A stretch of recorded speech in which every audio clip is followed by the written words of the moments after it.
Cumprimentamos a todos com a paz de nosso Senhor e Salvador Jesus Cristo. Estamos iniciando mais um EBD da TV. Eu sou o pastor Henrique, moro atualmente em Americana, São Paulo, antes morava em Imperatriz, Maranhão. Se você deseja nos convidar, entre em contato conosco. Meu telefone ainda é o mesmo, DDD do Maranhão 99, telefone 991520454. Meu e-mail, henriquelhas, que são as iniciais do meu nome, @hotmail.com. Se você deseja nos ajudar, então você pode usar aí uma dessas contas ou o nosso Pix. Então, a conta aí na Caixa Econômica, a conta no Bradesco e a conta no Banco do Brasil. O Banco do Brasil é o nome da minha esposa, Edna Maria Cruz Silva. O meu Pix, você vê aí o meu CPF, 331-957-81620. Meu CPF e esse banco é o Bradesco Imperatriz do Maranhão. Nós temos todos esses estudos que fazemos aqui nos vídeos, também escritos. Então estão aí no nosso site, no nosso blog.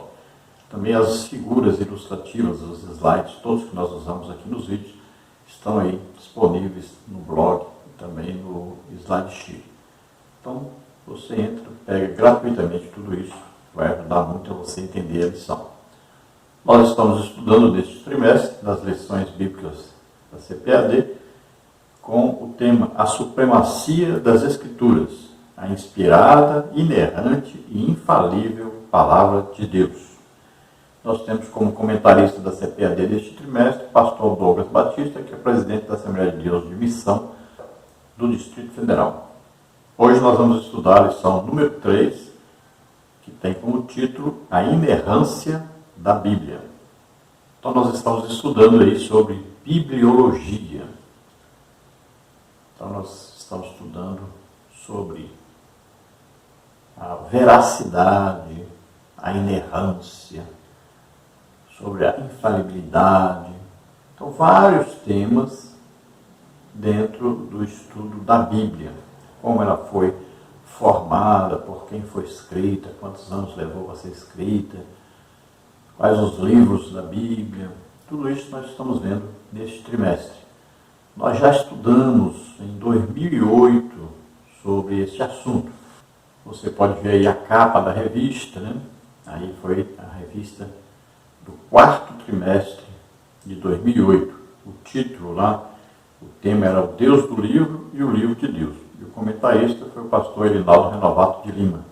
Também nós estudamos em 1986 sobre este mesmo tema, bibliologia. Você veja aí as lições desta época. Os comentários eram do pastor Raimundo F. de Oliveira.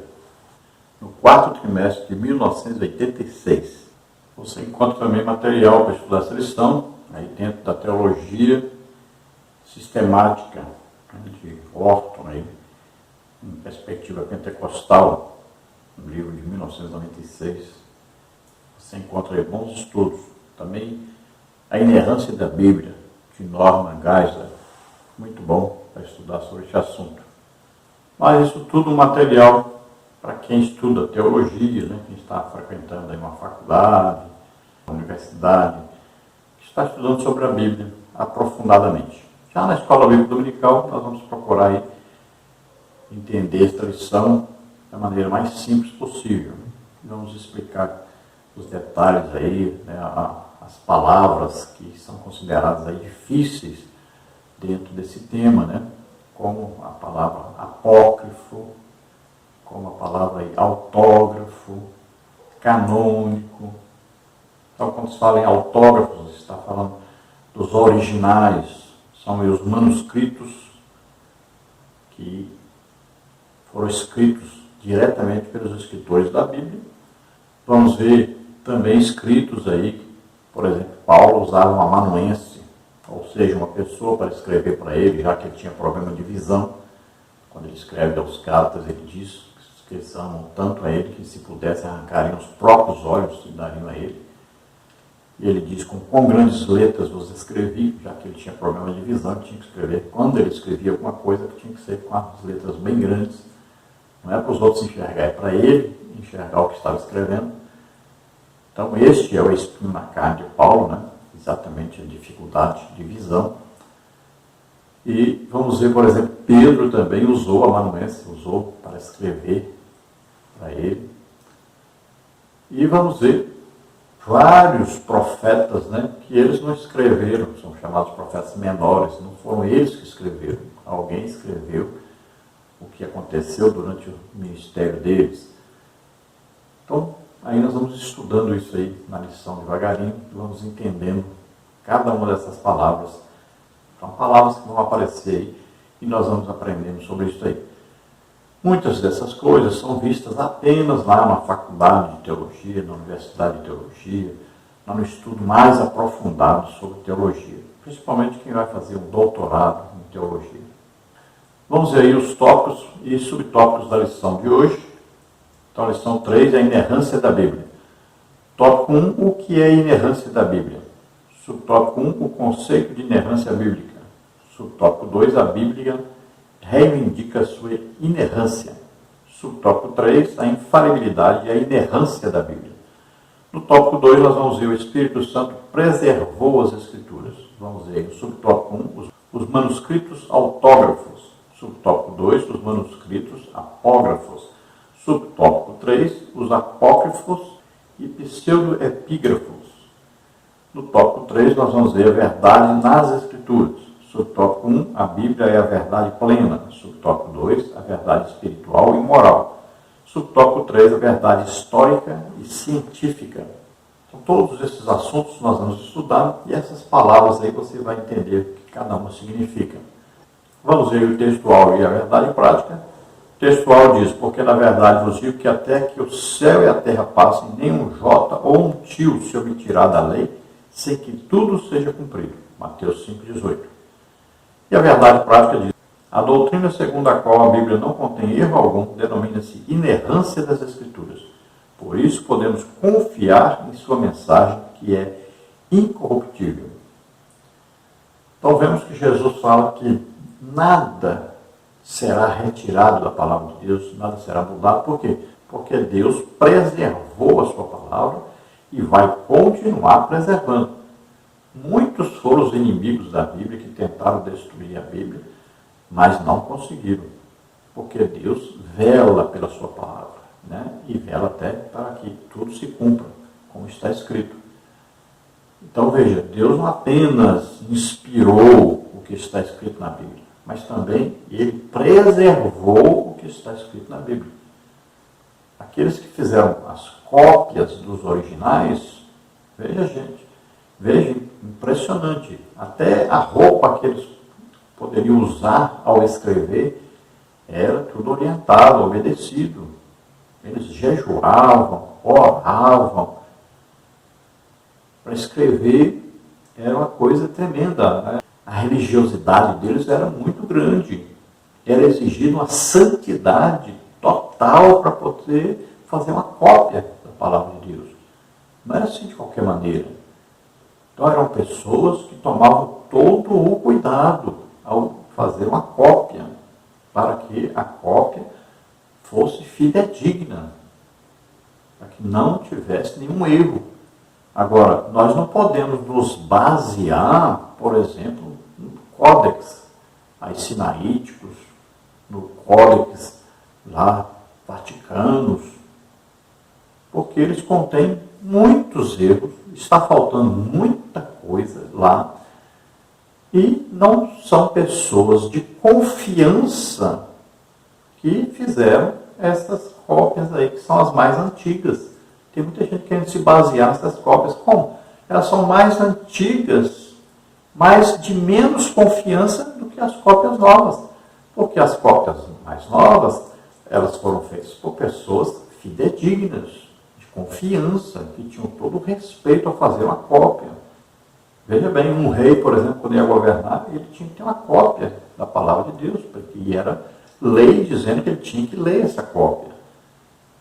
Então, todas essas cópias que foram feitas são mais legítimas, são melhores e mais confiáveis do que esses códex, que tanta gente quer ir atrás dos códex. Mas veja bem, você vai ver quantos livros, quantas partes dos livros faltam nesses códex. E vai ver aí, por exemplo, o livro de Marcos, retiraram, você vê claramente no códex, que retiraram, então, no final do livro de Marcos, você vai ver em outro códex, que retiraram e tentaram colocar alguma coisa por cima, veja só, alterando a palavra de Deus. Então não é de confiança aí. Veja bem, por que essa preocupação tanta com o livro de Marcos, aí o final do capítulo? Porque lá fala a identificação do verdadeiro crente. Esses sinais seguirão os que crerem. E lá está a identificação. Vai falar novas línguas, quer dizer que o batismo com o Espírito Santo era considerado aí uma prova legítima de que alguém realmente se converteu. Aí quem não é batizado com o Espírito Santo? Como, por exemplo, o calvinismo gosta muito desses códex, né? Gosta muito de falar sobre a falta aí do final do livro, dos códex. Por quê? Porque eles não são batizados com o Espírito Santo. Então querem porque querem retirar alguma coisa, alterar a Bíblia. Embora digam que querem, porque querem seguir tudo que está escrito na Bíblia, que tudo está certo ali. Mas como eles não são batizados com o Espírito Santo, aí os batistas, né, tradicionais da primeira igreja batista, os calvinistas, eles adoram isso. Não, aí o livro de Marcos, olha aí, não tem nos originais, o final do livro aqui. Por quê? Porque este final do livro vai cobrar deles os sinais, está lá. Falarão novas línguas, né? Imporão as mãos sobre os enfermos, serão curados. Se beber alguma coisa mortífera, não casará dano algum. Então veja só, são sinais que identificam os verdadeiros crentes. E aí está o batismo com o Espírito Santo. Então, tem muita gente que odeia o final do livro aí. E diz que, olha, diz lá que os discípulos saíram pregando e Deus confirmava a pregação. Com o quê? Com sinais, prodígios e maravilhas. Então eles odeiam isso, detestam isso. Porque eles pegam os escritos de Paulo a respeito do batismo com o Espírito Santo e dizem, não, mas aí o Paulo e tal, era para aquela época e tal. Mas aí, como é que vai? E os evangelhos, como é que eles vão retirar alguma coisa do evangelho? Que fala sobre o batismo com o Espírito Santo. É só o Marcos que falou sobre isso aí, falar em línguas. Eles querem retirar isso aí de todo jeito. Então Jesus disse que nada, nem um tio, pode ser tirado da palavra de Deus. Deus preserva a sua palavra. Então não existe erro na palavra de Deus. Vamos então à leitura bíblica em classe desta lição, que está em Mateus 5, 17 a 21 e Hebreus 10, 15 a 17. Diz assim, Mateus 5, 17, não cuideis que eu vim destruir a lei ou os profetas. Não vim abrogar, mas cumprir. Porque, na verdade, vos digo que, até que o céu e a terra passem, nem um jota ou um tio se omitirá da lei, sem que tudo seja cumprido. Qualquer, pois, que violar um destes menores mandamentos, e assim ensinar aos homens, será chamado menor do reino dos céus.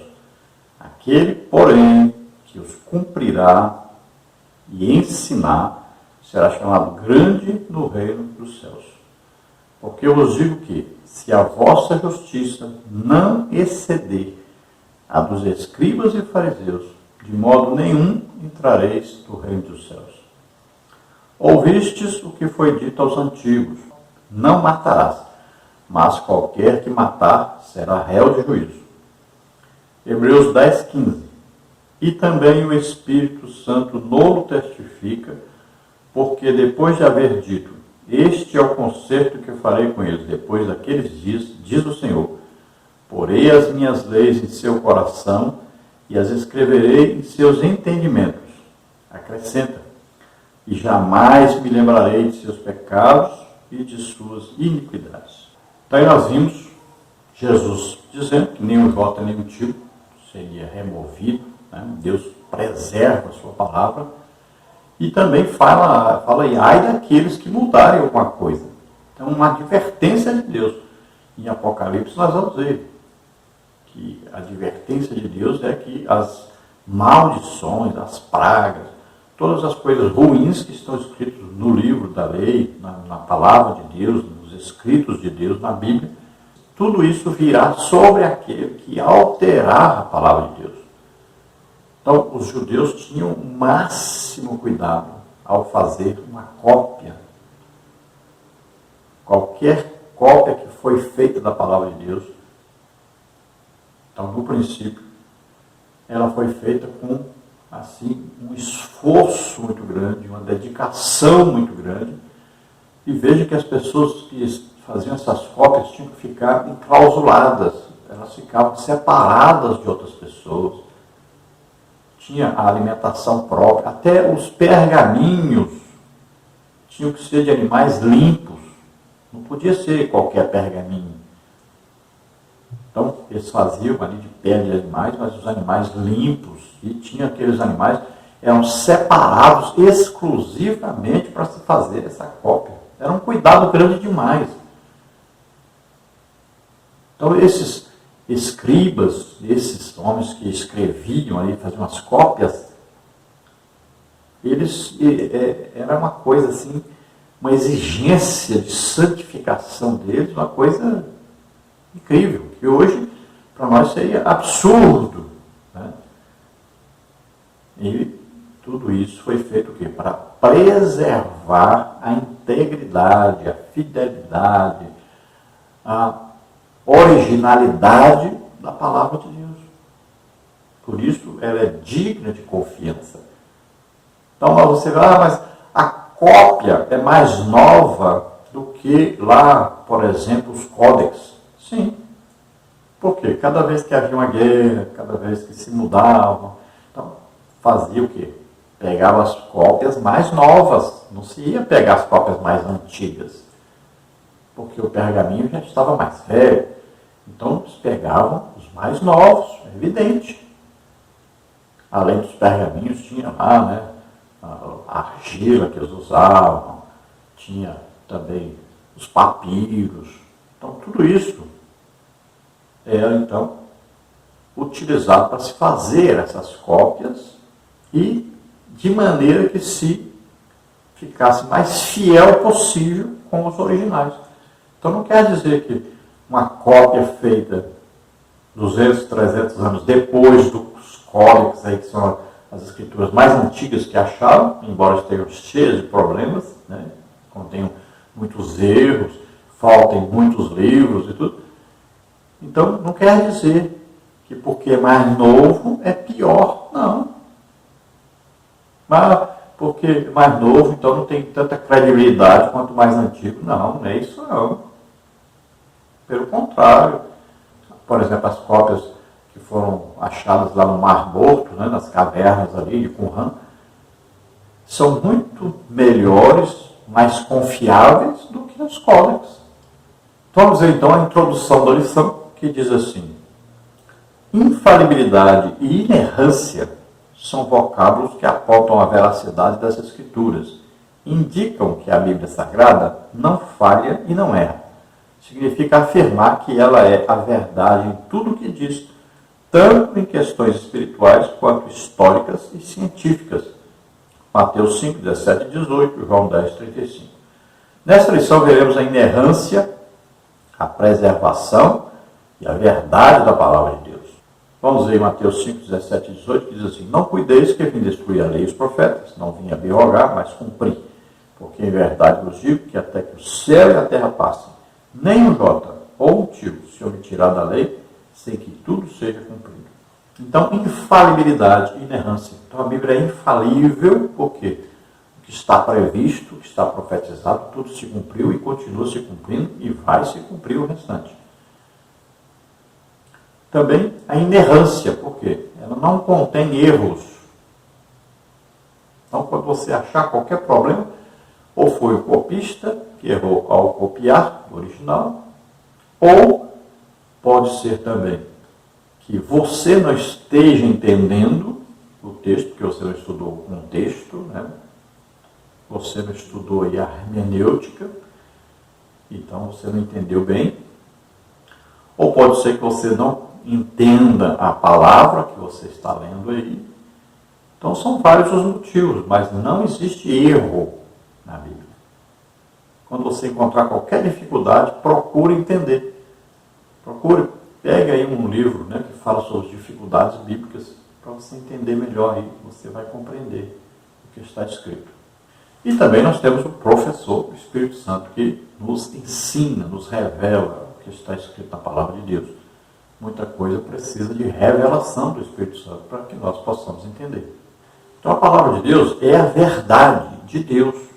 Veja bem, se é a Palavra de Deus, a própria Palavra de Deus diz que tudo que está escrito é Palavra de Deus, você não pode pensar que Deus falha, que Deus erra, que Deus escreve alguma coisa que seja errada.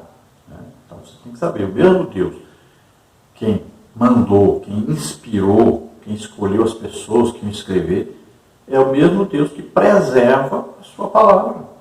Então, todas as questões aí espirituais, históricas, científicas, tudo que está na Bíblia, então, é o correto, é o certo. Agora, existe um contexto, né? Às vezes alguma coisa está escrita dentro de um contexto, né? Então, a época, né? Um costume, para que as pessoas pudessem entender.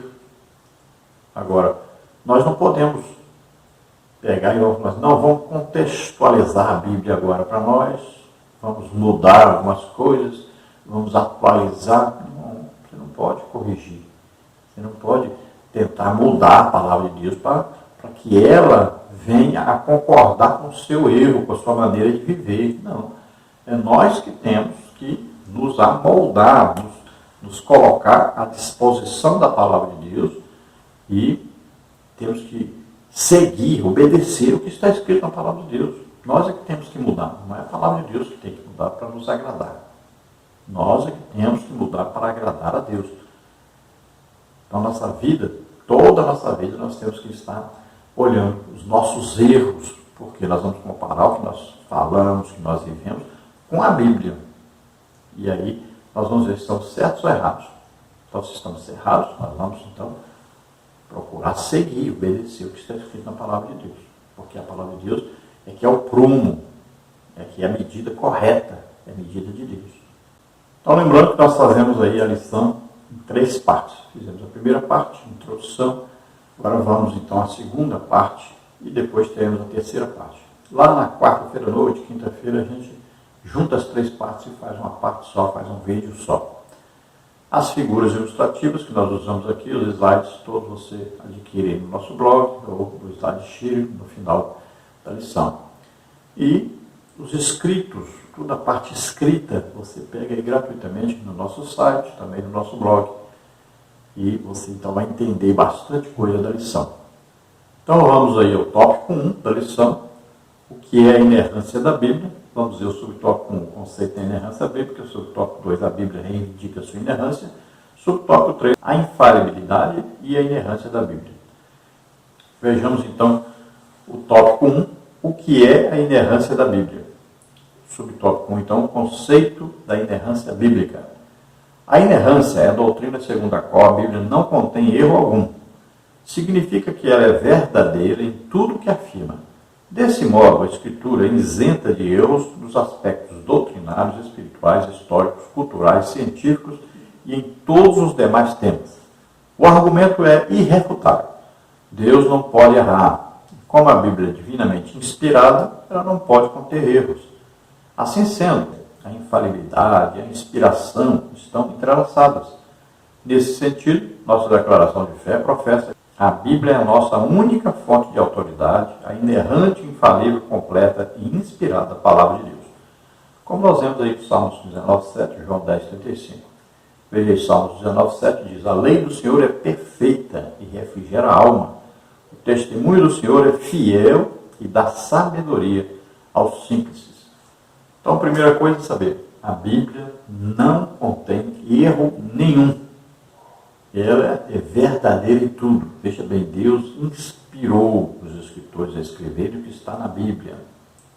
Deus é perfeito. Então, Deus conduziu através do Espírito Santo. Então, o Espírito Santo veio aqui inspirando. Tudo que foi escrito foi inspirado pelo Espírito Santo. Foi, então, direcionado, soprado, né, A pessoa sabia o que tinha que escrever, apenas escreveu da sua maneira. O Espírito Santo veio editar cada palavra que deveria ser colocada na Bíblia. Não, ele veio inspirando, dando revelação, né, instrução, para que a pessoa escrevesse, mas cada um tinha a sua própria cultura. Então ele escreveu à sua maneira. Mas tudo debaixo do controle de Deus.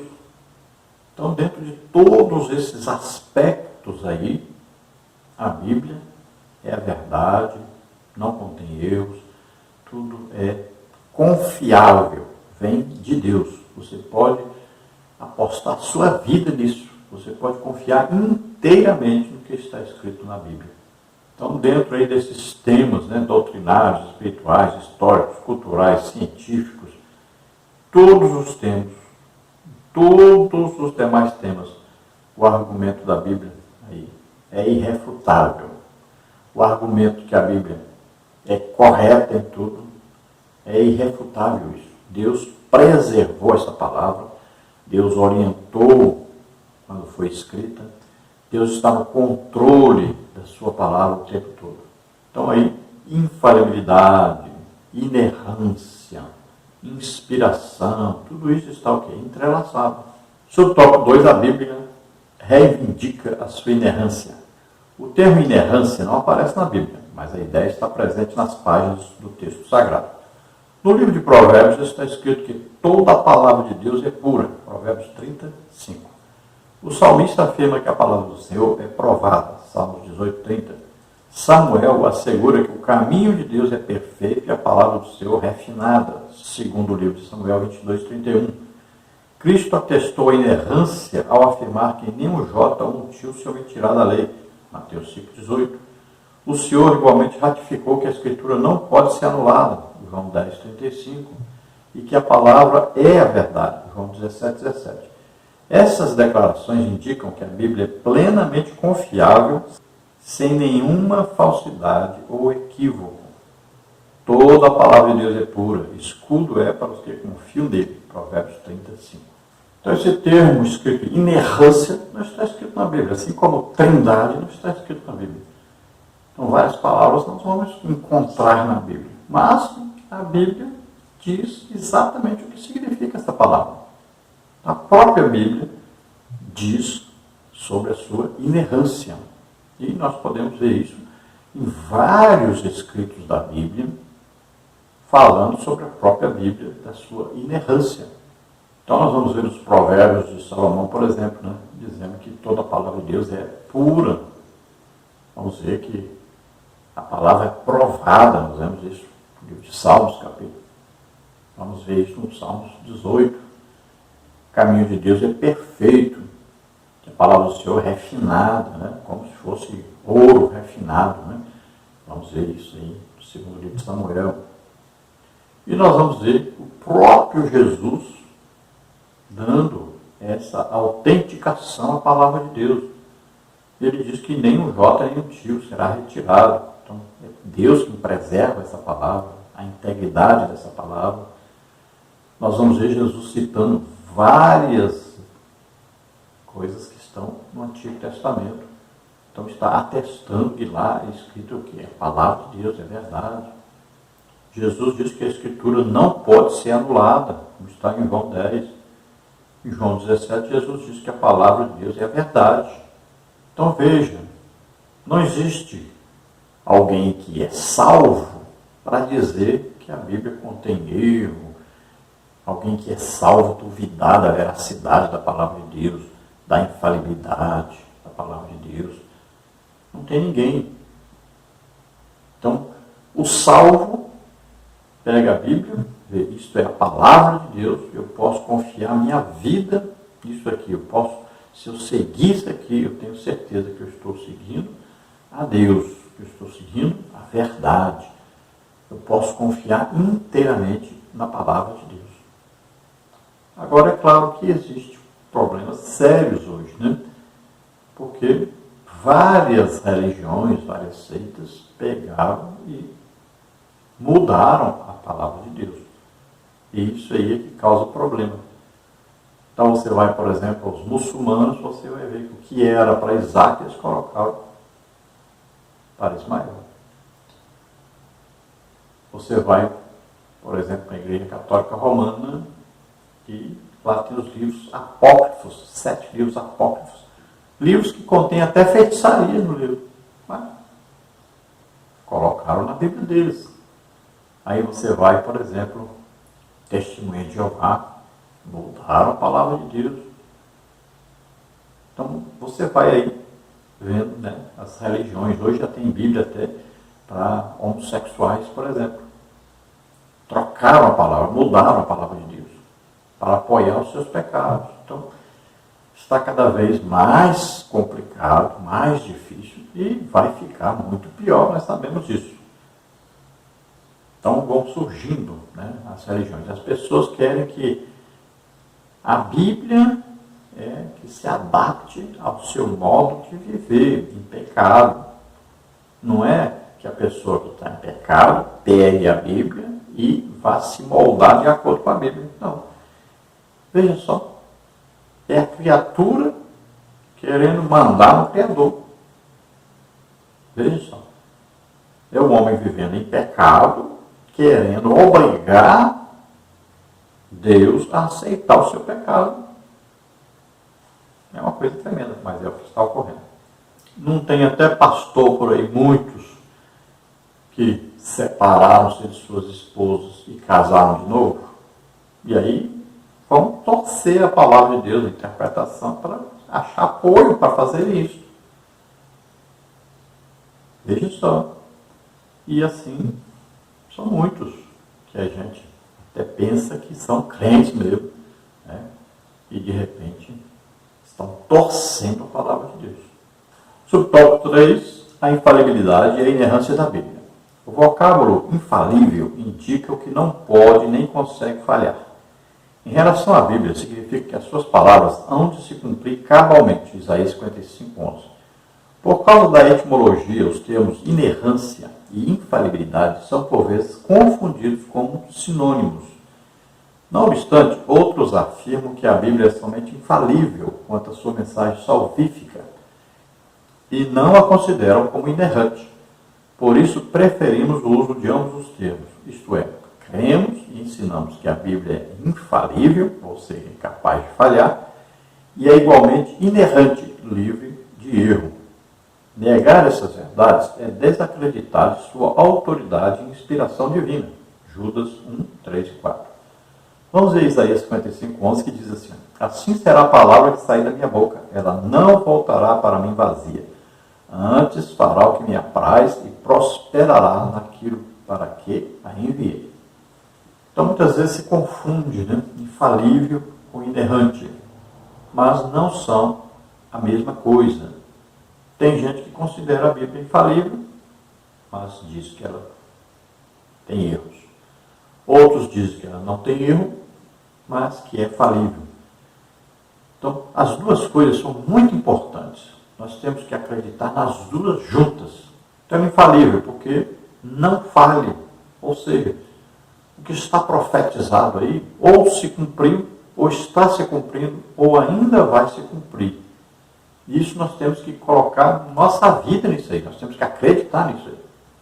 Para nós termos uma vida com Deus, intimidade com Deus, para nós conservarmos a certeza da salvação. Então nós temos que pegar a Bíblia e colocá-la como infalível e também como correta, sem erros. Se nós não fizermos isso, nós vamos ter dúvidas. Nós vamos viver uma vida inconstante. Temos que ver então que ela é inerrante, ou seja, não contém erro nenhum. Imagine, se você acredita que a Bíblia tem algum erro, ou que ela é falível, como é que você pega uma Bíblia e vai lá no púlpito pregar? Vai pregar num livro que você acha que está errado? Você ensina aí, lendo um livro que para você está errado? Imagine. E existem aí pastores, pessoas famosas aí, que se destacam na igreja atual, que infelizmente pensam assim. está ensinando aquele livro, lendo ali, pregando sobre aquele livro, e dizendo esse livro aqui, então, está aí, está errado esse livro, essas coisas que está escrito aqui, não está certo. Nós temos que contextualizar, atualizar isso aqui. Veja só, como é que pode uma pessoa fazer uma coisa dessa? Então você vê que a pessoa está desviada, está afastada, não está em comunhão com Deus quando a pessoa fala isso. Então para nós a Bíblia é infalível e a Bíblia é inerrante.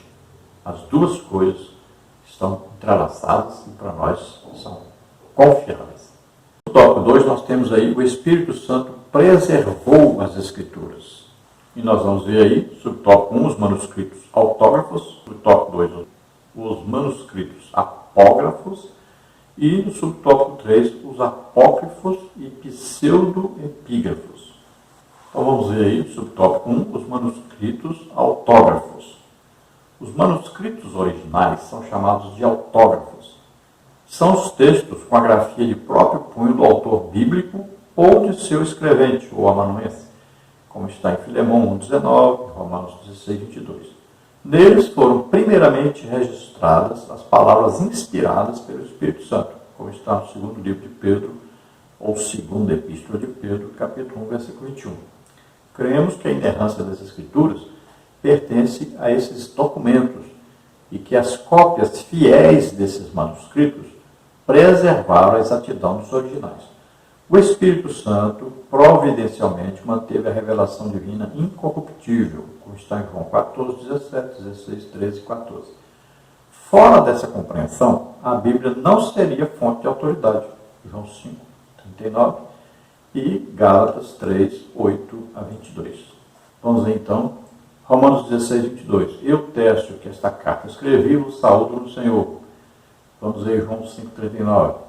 Examinai as Escrituras, porque vós cuidais ter nelas a vida eterna, e são elas que de mim testificam. Então veja os manuscritos originais, então aqueles que foram escritos aí pelos seus autores, que o Espírito Santo escolheu e inspirou. Então são chamados autógrafos. Agora é claro que existe o caso, por exemplo, de Paulo usar aí o Tércio para escrever para ele. Nós vamos ver Pedro também usando esse artifício de colocar outra pessoa para escrever. Por quê? Porque às vezes a pessoa tinha dificuldade. Pedro, por exemplo, tinha dificuldade cultural para escrever. Tanto é que uma carta é bem, vamos dizer assim, bem polida, a outra não. A outra foi escrita pelo próprio Pedro, que não tem o mesmo linguajar, as mesmas características, né, escriturísticas. Vamos ver Paulo, então ele usava o amanuense, que é uma pessoa para escrever, já que ele tinha, nós vamos ver aí, problemas com a visão. Então, nós vamos ver que existem escritos assim. Agora, não quer dizer que não são originais. Paulo estava ditando, Pedro estava ditando para alguém escrever para ele. Então, essa escritura é original. São chamados, então, os autógrafos.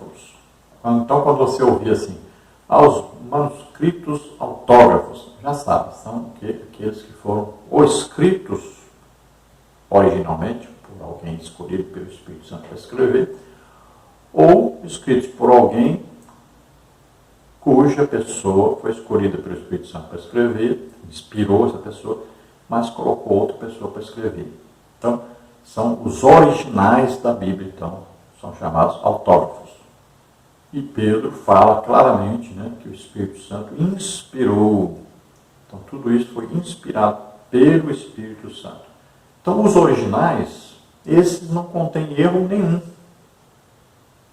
Tudo bem certinho, tudo organizado pelo Espírito Santo, inspirado pelo Espírito Santo, cuidado, preservado pelo Espírito Santo. Então, não contém erro nenhum. Agora, depois existiu o quê? As cópias desses documentos. Então, aquele que copiou pode ter errado uma palavrinha e tal, mas você vai ler e entender corretamente, não tem problema nenhum. O Espírito Santo também cuidou disso, que se houvesse algum erro, não houvesse prejuízo do entendimento. Agora, nós temos que entender que as primeiras cópias não continham também erro nenhum. porque eram feitas com todo o cuidado, um tremendo cuidado, até um exagerado cuidado. Então nós temos que crer que o Espírito Santo manteve incorruptível, então, os escritos da Palavra de Deus e suas primeiras cópias, integralmente cuidadas, orientadas e tudo organizado pelo Espírito Santo.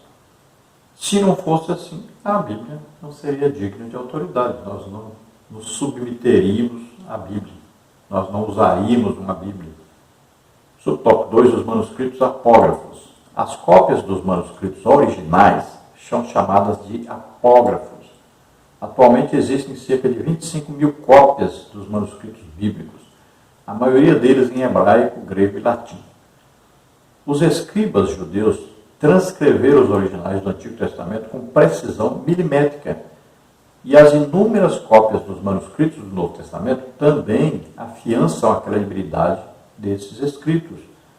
Nessa perspectiva, cremos que o ato da inspiração aconteceu uma só vez na redação primária da Palavra de Deus, os autógrafos. Mas a qualidade dessa inspiração foi preservada pelo Espírito Santo nas cópias dos originais, os apógrafos.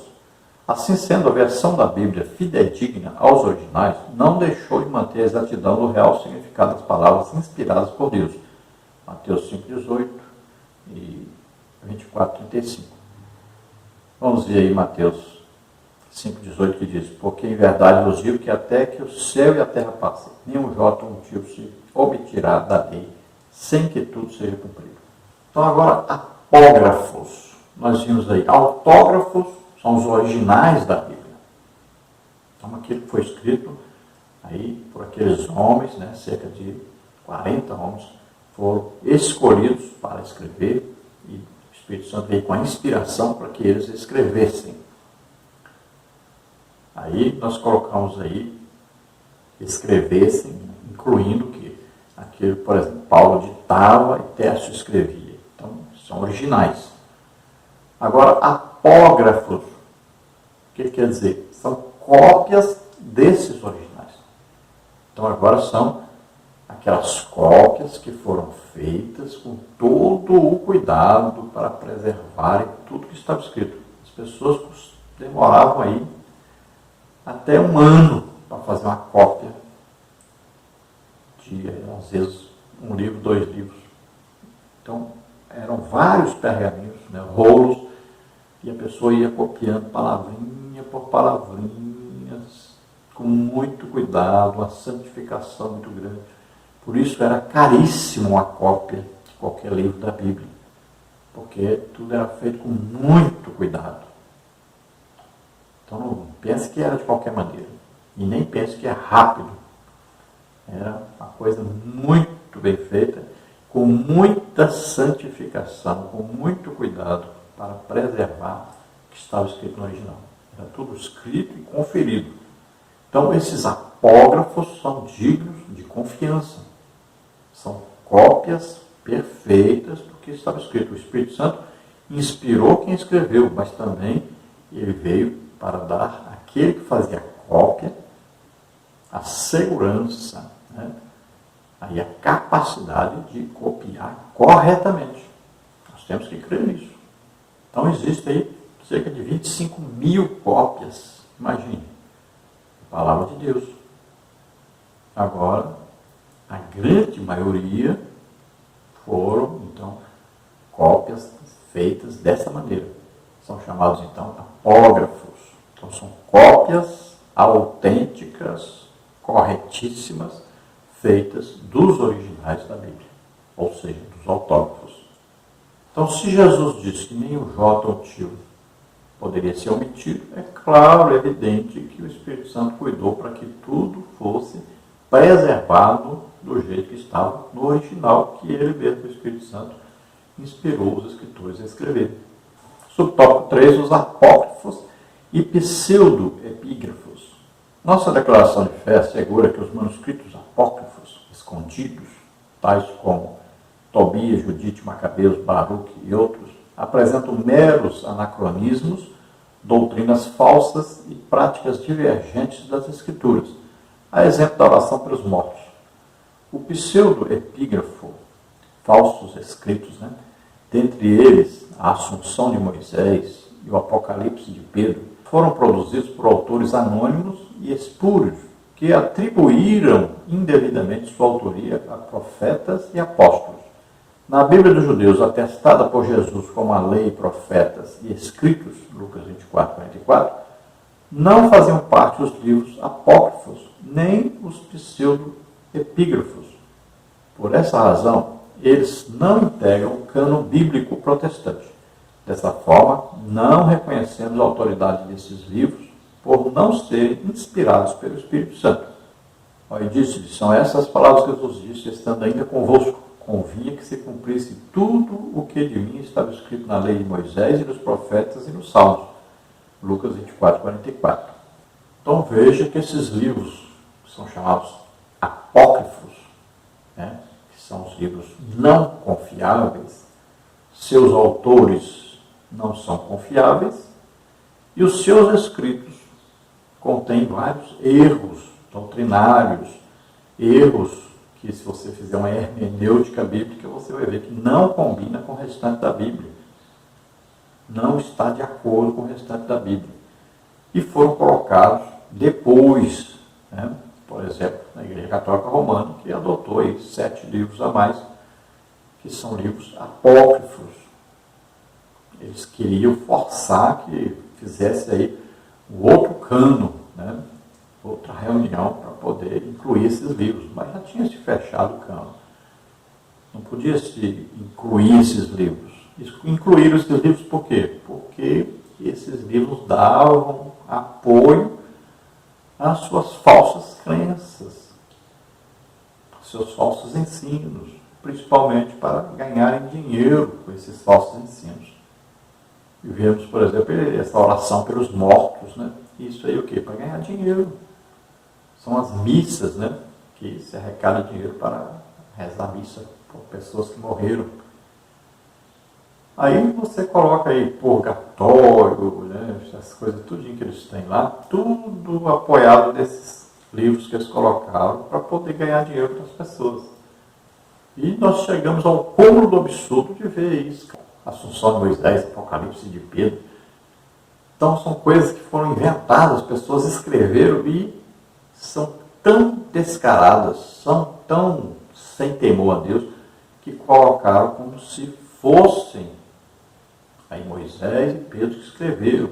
E assim existem milhões de livros falsos que dizem que fazem parte aí da Bíblia e tudo, que não foi colocado na Bíblia, mas deveria ser colocado, não sei o quê. Isso para confundir as pessoas, para levar as pessoas a desacreditarem na Bíblia. Então, são tentativas, na verdade, de Satanás.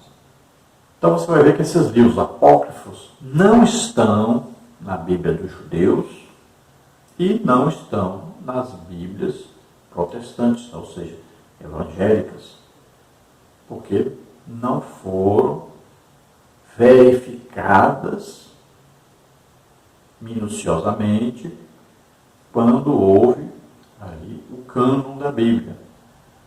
Porque já viram que tinha muito erro, seus autores não eram confiáveis e a maioria desses livros nem foram colocados aí para serem lidos, estudados, ou ver se tinha alguma veracidade, ou se era autêntico.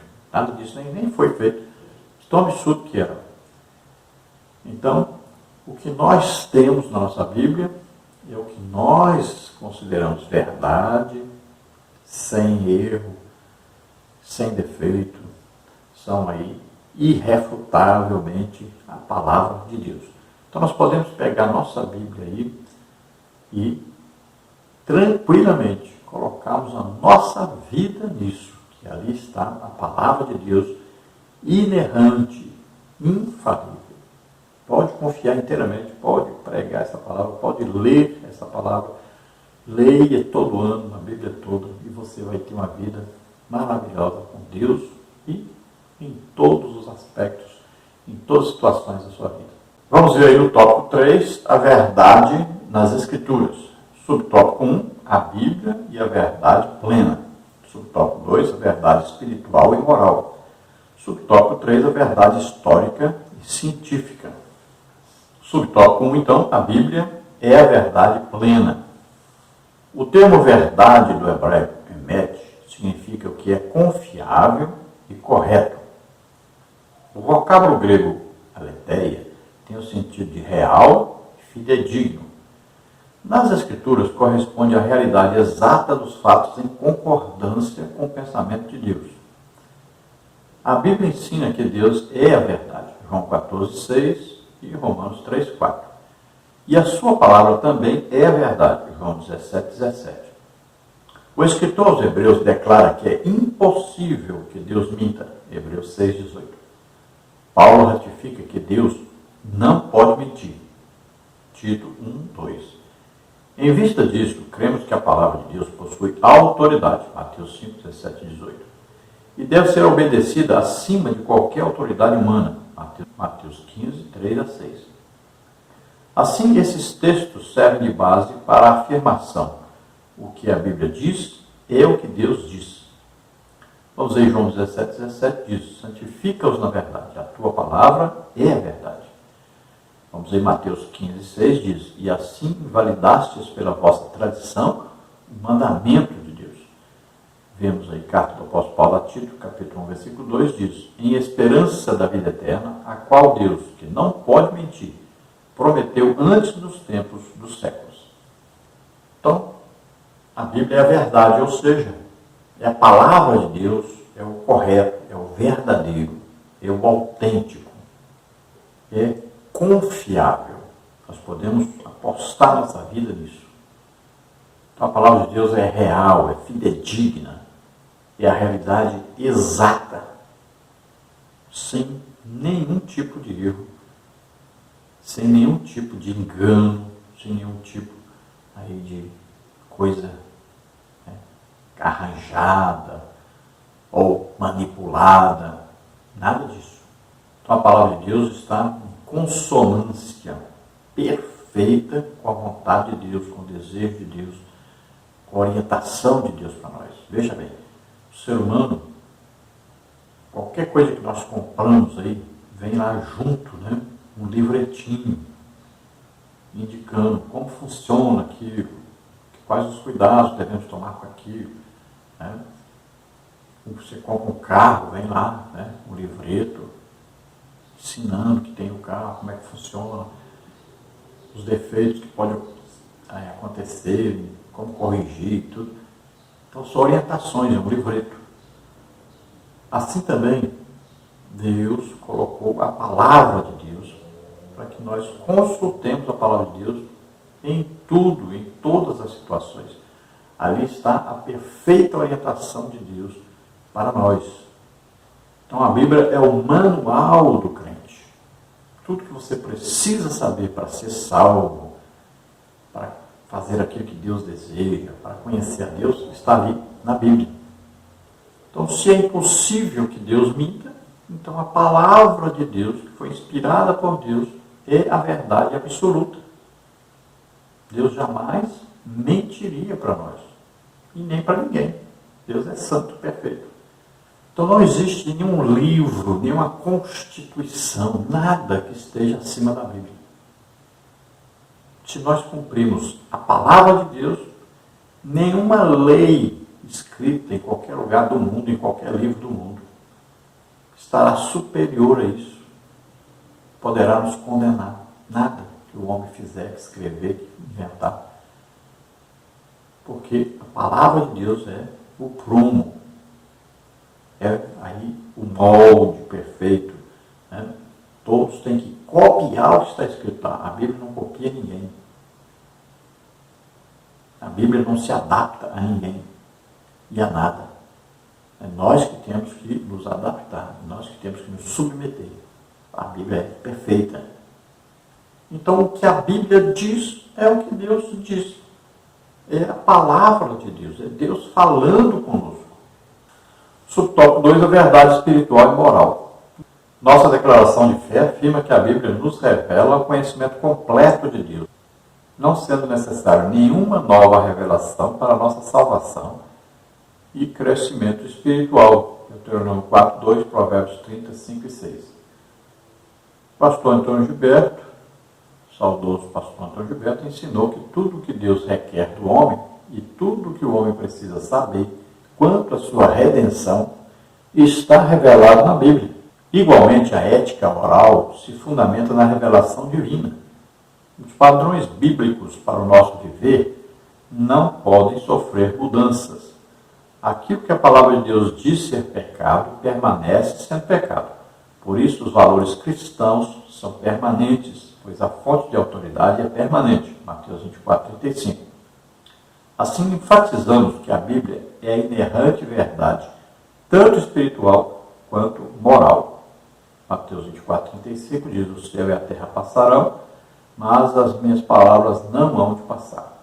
Deuteronômio 4, 2 diz: nada acrescentareis à palavra que vos mando, nem diminuireis dela, para que guardeis os mandamentos do Senhor vosso Deus, que eu vos mando.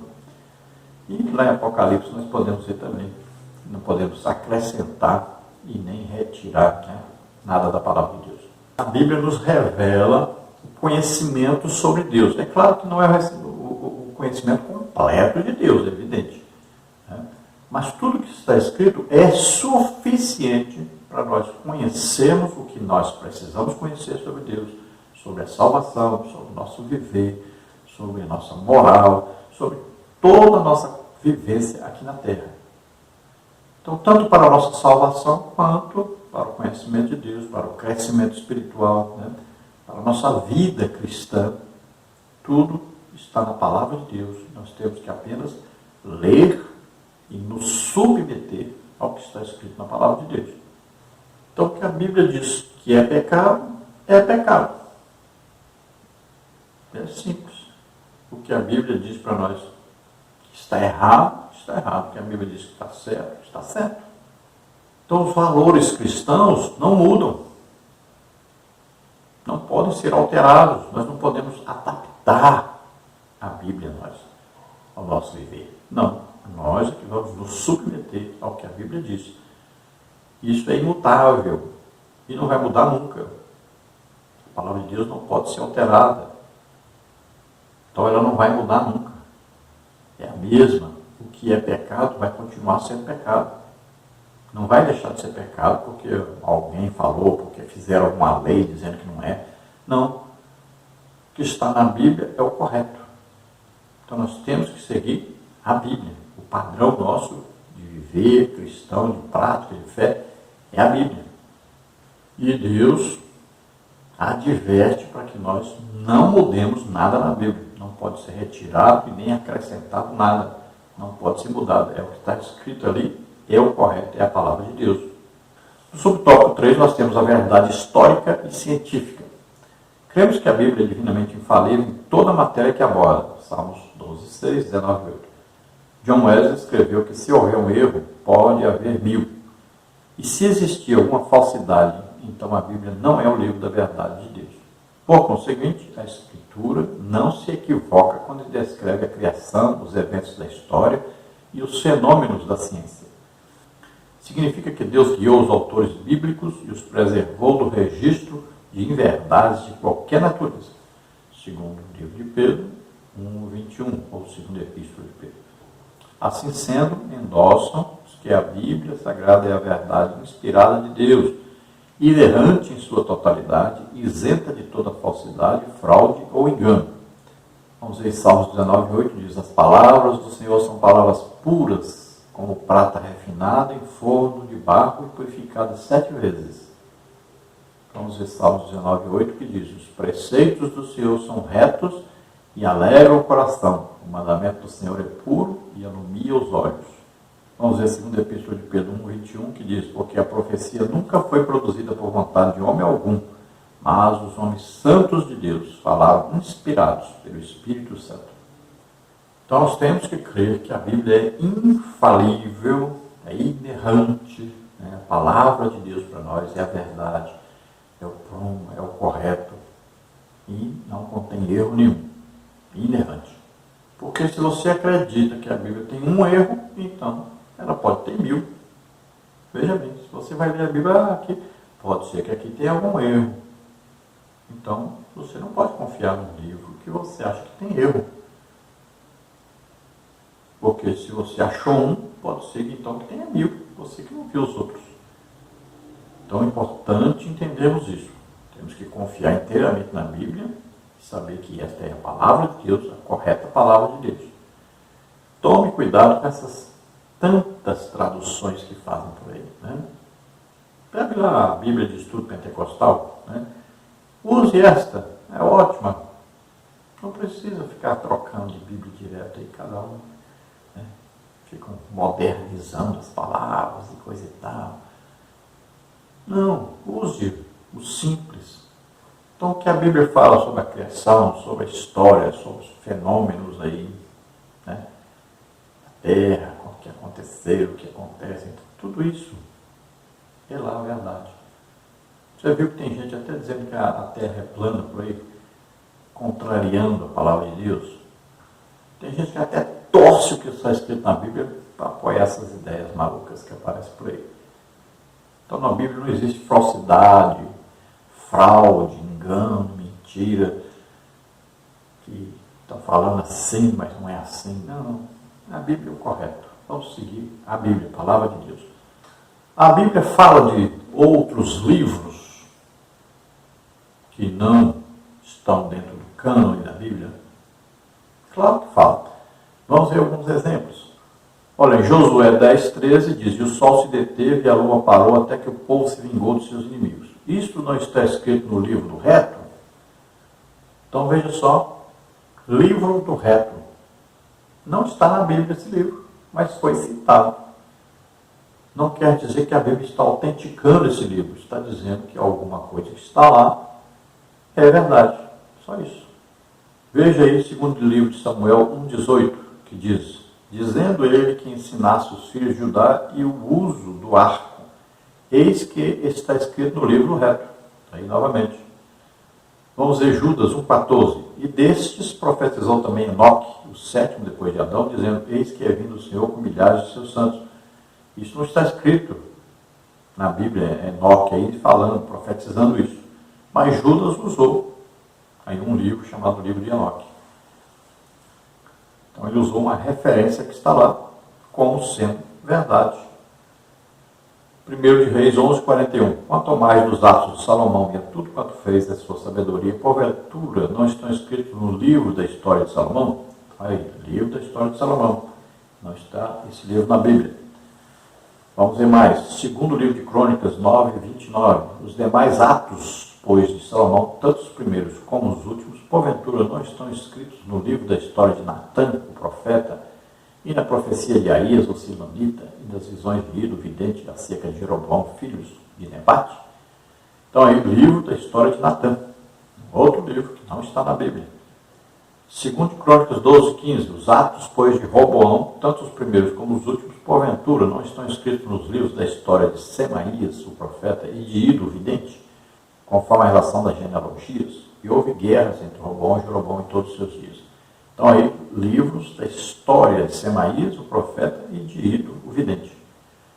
Vemos também Apocalipse, né? Falando sobre o livro da vida aí, Apocalipse 3:5, que vencer será vestido de vestes brancas, de maneira nenhuma arriscarei o seu nome do livro da vida, e confessarei o seu nome diante de meu Pai e diante dos seus anjos. Então, o livro da vida também, não temos esse livro na Bíblia. Então, veja aí quantos livros, né, são citados na Bíblia que não estão no cânone, não formam a Bíblia. Mas alguma coisa que tinha lá, o Espírito Santo usou para formar uma ideia na Bíblia, informar para nós uma coisa que é verdade. Nós vamos agora, então, a nossa oração, que fazemos sempre nos vídeos. Se você deseja entregar a vida para Deus, entregar a sua vida totalmente ao Senhor, crendo que Jesus Cristo veio ao mundo, nasceu como homem, morreu por nós na cruz e ressuscitou. Você crê nisso, então você vai se arrepender agora dos seus pecados, pedir perdão a Deus e vai entregar sua vida a Deus, crendo que Jesus Cristo é o Filho de Deus, que veio ao mundo, morreu por nós na cruz, levando nossos pecados, doenças, enfermidades, maldições, tudo que era contrário a nós, ele levou na cruz, morreu em nosso lugar e ressuscitou. Está vivo à direita do Pai, onde intercede por nós. Você creu nisso, você recebe a salvação agora. Vamos orar juntos. Se você está doente, está enfermo, Vamos orar para que você seja curado agora. Vamos orar.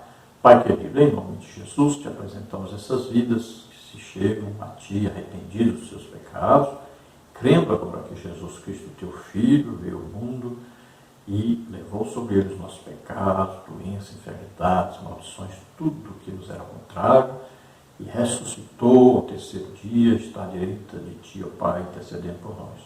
Eles creem, Senhor, portanto, escreve seus nomes no livro da vida, dá-lhes agora o Espírito Santo, dá-lhes a salvação, em nome de Jesus. Pai querido, aqueles que estão doentes, estão enfermos, cura agora. Jesus já levou a sua doença, a sua enfermidade, a sua maldição na cruz. Creia nisso. Receba agora a cura, em nome de Jesus. Toca nele, Senhor. Em nome de Jesus. Solta toda doença, toda enfermidade. Solta agora, em nome de Jesus. Amém? Glória a Deus.